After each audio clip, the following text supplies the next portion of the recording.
Welcome to Go With Your Gut podcast, where we discuss everything related to gut health for children, teens, and young adults. My name is Norma Flood, and I'm an integrative and functional nutritionist. With over 25 years of clinical experience and my own personal healing journey, my goal is to address health issues early among youth. As I introduce my new podcast, I want to point out that gut health matters at all stages of life. Our gut is home to trillions of microorganisms that are mostly bacteria. And these bacteria reside in our large intestine and act as a second brain, regulate over 70% of our immune system, perform metabolic functions that influence nutrient absorption and regulate how our genes are expressed. And this influence starts at birth. And that's where I bring in my daughter, Quinn. So hello, Quinn. I just want to welcome you here. Hi, Mom. I'm happy to be here. I'm coming in from Salt Lake City. I go to school at the University of Utah, so I'm spending the summer here. So I'm calling from Salt Lake. And I'm sure you're planning hikes lately. Ski season's over. Enjoying the spring flowers. Yes. And I'm down here. Definitely in my hiking era right now, getting in lots of sunshine, outdoor time in the Wasatch Mountains. So that's been a lot of fun. Well, that's awesome. Well, I really appreciate you taking the time to have this conversation with me so that we can share this with others. Because I do feel that the thing that I have a hard time with is just sharing with others how important gut health is at a young age. You know, we always think of addressing issues when we get older, when they become problems. And it's become my mission to really look at all the symptoms that are already occurring when kids are young and just the things that we can do to make a difference. So thanks again for being here. Of course. You know, I think that before you share some of the experiences you remember, I should probably set the stage of what I put you through first. And everyone would think that because I know so much about nutrition, I have over 25 years of clinical experience, and you'd think, okay, she knows everything about food and her kids must eat perfect. Didn't know much about the microbiome when you were born, and that's for sure. And my gut health was not exactly great because of my history. And then even at the time I was pregnant, we always thought that really high fiber, whole grain foods were great. And fiber is good, but I'd eat a lot of pastas and breads and cereals versus whole plant foods, even though I'd have fruits and vegetables with that. But really not understanding that maybe that wasn't always the best choice when they were processed. And I recall when you were born, you had colic within a month. You would not latch on breastfeeding. And wouldn't you know, I did my graduate thesis on breastfeeding, the benefits of breastfeeding. And my first child will not latch on. I had 7 to 8 lactation consultants at my house trying to help me. I felt like a complete failure. I had to supplement your feeding because I just wasn't pumping enough for you. Lots of details there, but just felt like a failure from the start. I'm sorry I gave you so much trouble. It was not what I thought motherhood would be. And so, but I loved you just the same. It's the labor of love, I call it. And, yeah, so you had colic and thrush, which I recognized thrush years later, like, oh my gosh, she had a white tongue. Look at the pictures when I look back. And, you know, all of those struggles, they look in the research now and they say, well, that's related to a gut imbalance. So I didn't know then what I know now. So that was even in the first month. And then also by 3 months old, you had such a bad cold, and I took you into the doctor and they see your inner ears are red and inflamed. They're already prescribing an antibiotic. So you see your baby in pain. So of course I gave you an antibiotic only at 3 months. You told me that, I got a lot of just ear infections growing up all through elementary school. Just many that all were treated with antibiotics. Yeah. I mean, even before elementary school, you were around 2, 4, you were in a preschool exposed to a lot of germs, which is good, but your immune system just didn't handle it as well. So Quinn, I know I have a lot to say about that, but I want to hear your perspective. Like, when did you feel that food was affecting you or that you had gut issues? hmm I remember when I was younger, I do remember being sick a lot. I do remember having a few of those ear infections, but of course, I never thought to connect it to gut health issues. But then going into middle school, that was when I was really starting to notice, oh, I'm eating these dairy and gluten foods and I'm reacting a bit differently than my friends are, because in middle school, that was when a lot of the social events were starting up and a lot of birthday parties and things where I was eating a lot of cake and pizza. And I just noticed that while others were comfortable eating those meals, I was experiencing a lot of discomfort. And I had a hard time moderating how much of that food I was eating. Right. So if I were to back up on that, like what hmm threw your gut off, what was happening looking back and when I'm studying the microbiome is having those antibiotics. Like I said, they're hitting your gut really hard. So it kills your good and your bad bacteria. So you kind of lose the good stuff that keeps your immune system strong. And now doctors are more conservative about prescribing antibiotics just because of that, because they realize the earlier you get antibiotics as a child, the more significant effect you have on the microbiome. So sorry, this Of was course, they your find that setup out for life. after I've gotten Yeah. all the antibiotics. Yeah. So looking back that, doctors are more conservative these days. Sometimes we got to let those colds ride out. We just got to take care of ourselves, eat well, sleep, eat better. I agree with you, like middle school, you know, then you're having these processed foods, which feed your bad bacteria when you're eating the cakes, the cookies, the pizza.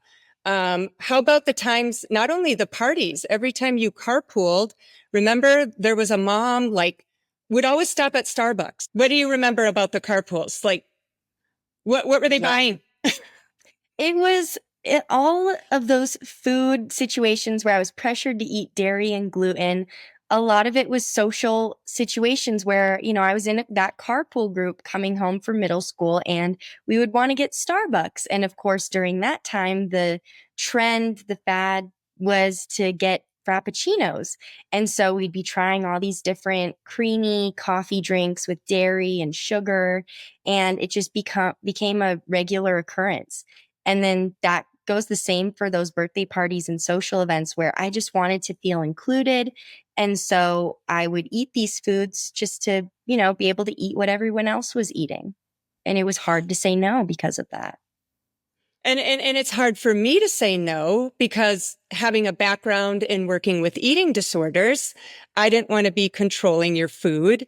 And then even other parents would look at me like, oh, she can't eat at the birthday party. Like, what are you going to eat? Because everything had gluten and dairy.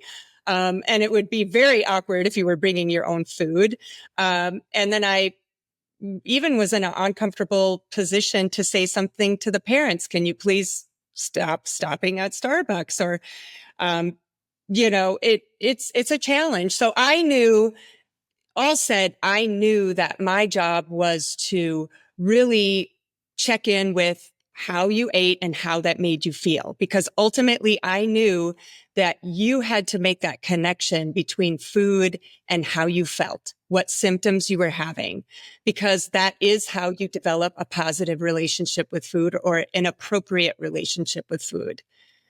So was there a point that you remember that you were getting there, like really understanding how food was affecting you? I know that that was a really tricky situation between the two of us because all you wanted to do was help, but I had to figure it out on my own. I had to realize that gluten was really starting to have an effect on me. And I definitely noticed it because of hiking, because that's how we always bonded as a family. And when I found it, realized I couldn't hike the way you guys could. My sinuses were always clogged. That was a big breaking point for me. And then I did start seeing some visual symptoms show up as well, like my keratosis pilaris. I developed a really strong case of that, which is it appears as red bumps across my arms and my legs. So those were two really big factors that finally made me realize, okay, after going back and forth for so long, I really just need to decide to cut it out. And if I could back up on one thing, that surprises me that the hiking was your first time that you made that connection. My memory, if you remember, is our ski trip. I think I know this story. You want to tell it, what you recall?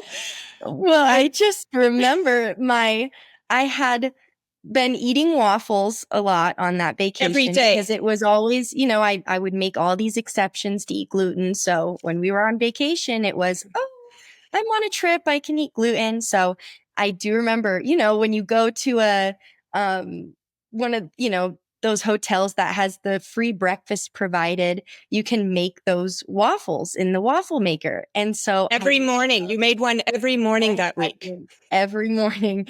And I remember driving back down from that high elevation. My sinuses were so bad that my ears were in excruciating pain. And I just remember like just yelling in the car, if this pain goes away, I swear I will never eat gluten again. I will never eat it again.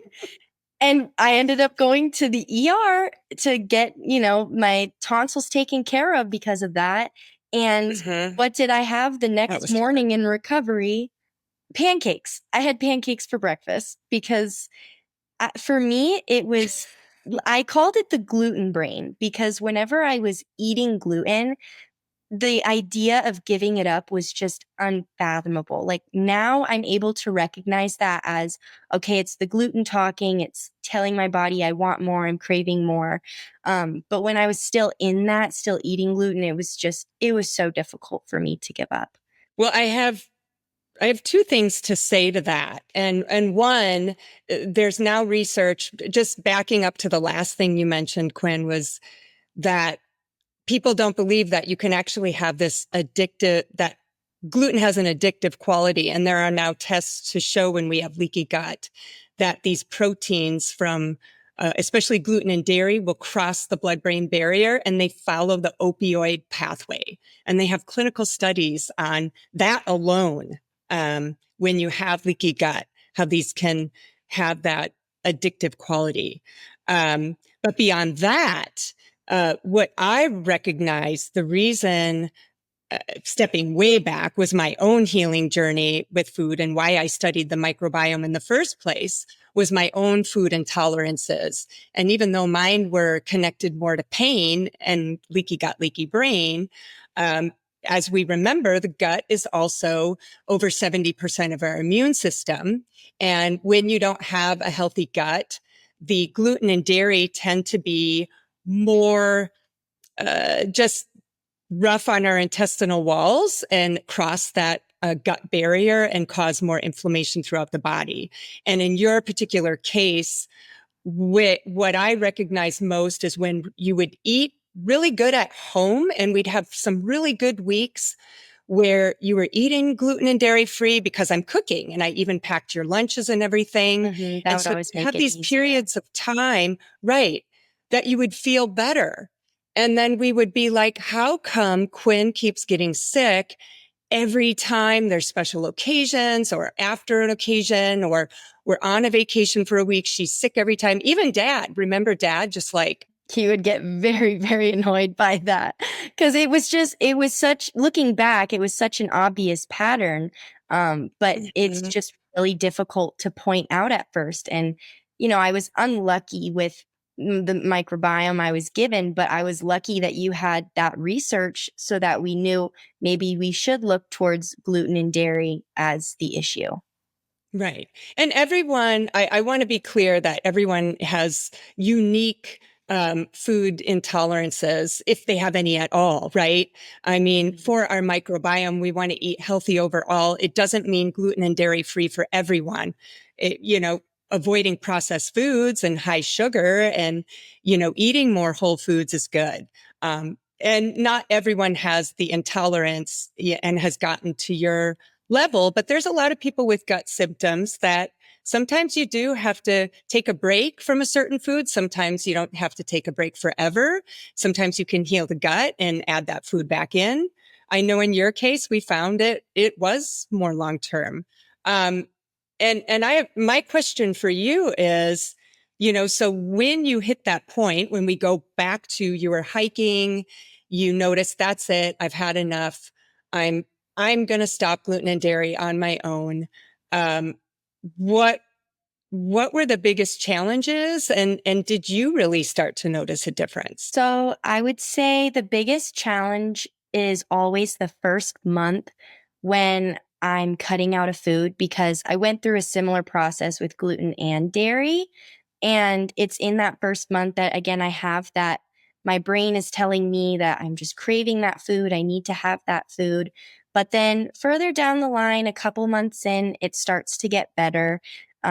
It gets easier to find alternatives and think of other foods instead to eat. And then once I got, I think about 6 months into being gluten free, especially, I noticed a lot of physical differences where I lost a lot of water weight in my stomach and my face because I was diminishing all of these symptoms that had been chronic issues. And that was the thing was I didn't know I was suffering so much from gluten until I cut it out because they were always with me. My body was always having to handle it.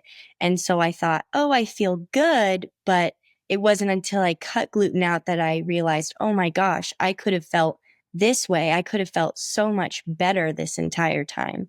So I think that was the biggest challenge was getting past that first step. And once I got If I past could that, just, yeah, say something there just for others to know, because you bring up a good point, is, the bloating you felt, right? Or I remember there was swelling in your like temples. I could see it in your sinuses all the time. You'd be puffy. Mhm. And, in our culture, we focus on weight loss, like, oh, my gut, I need to lose weight. I need to lose weight.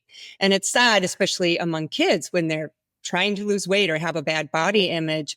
And really it's just about often it's just you're inflamed and looking at the quality of what you eat, um, you know, not taking processed foods out entirely, but just having more whole foods and, that can decrease that inflammation Mhm. can really make a difference and how someone feels and they have better energy and yeah. Yeah. So But it is those physical differences that would give me the motivation to keep going, as well as mental differences as well. I noticed my anxiety began going down.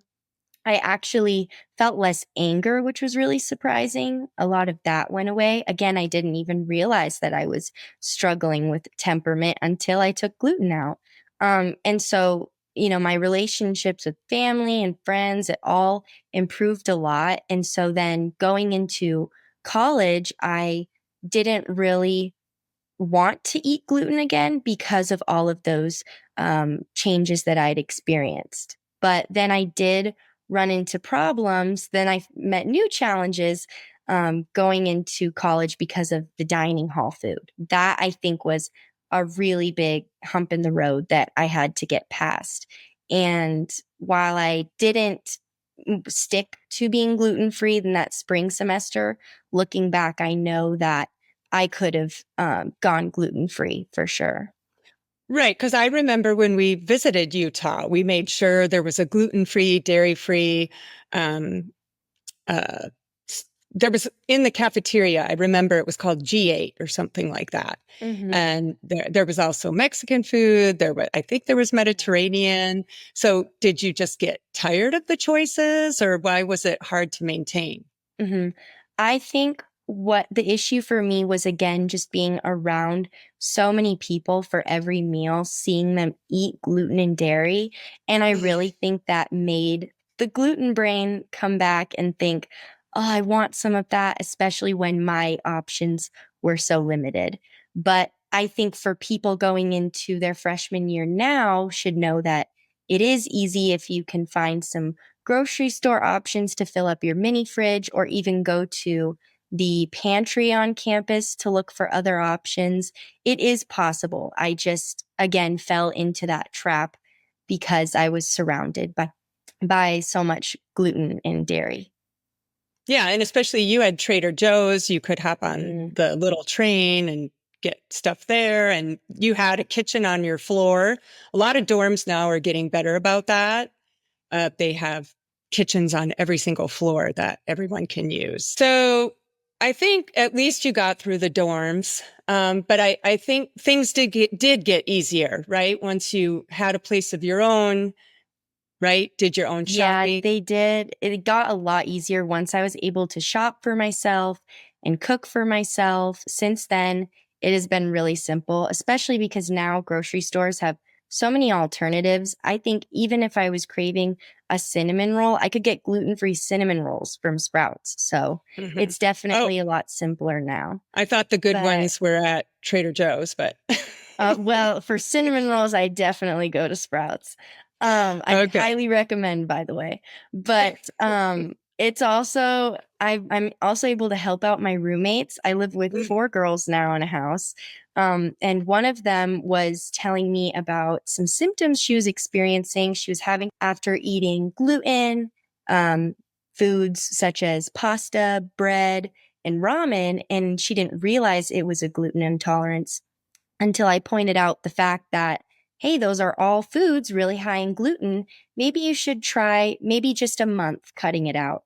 So she did. I was very impressed. She was actually able to do it around Thanksgiving time. So I was very, very proud of her for that. But she noticed a huge improvement in her stomach issues after taking gluten away. And plus, you gave her good ideas for alternatives. It's not like you're Mhm. taking an entire food category away.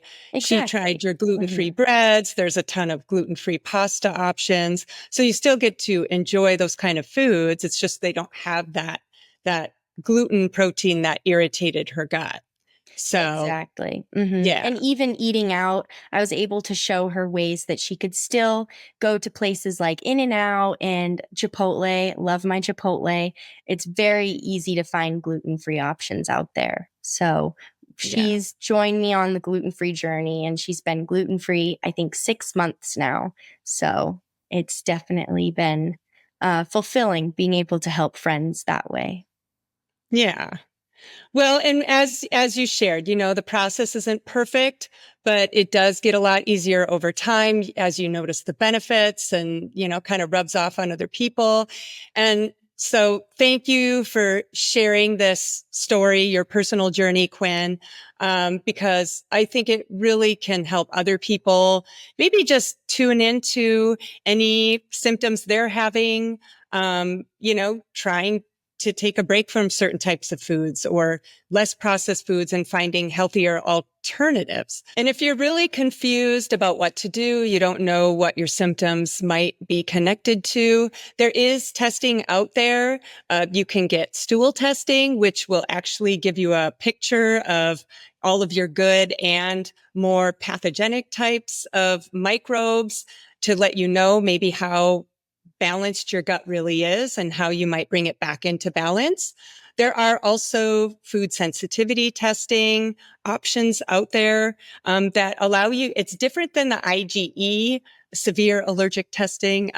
It's more IgG, which will tell you what your gut is reacting to in those present moments. So the tests are out there, give you more answers and direct you in, hopefully give you more answers.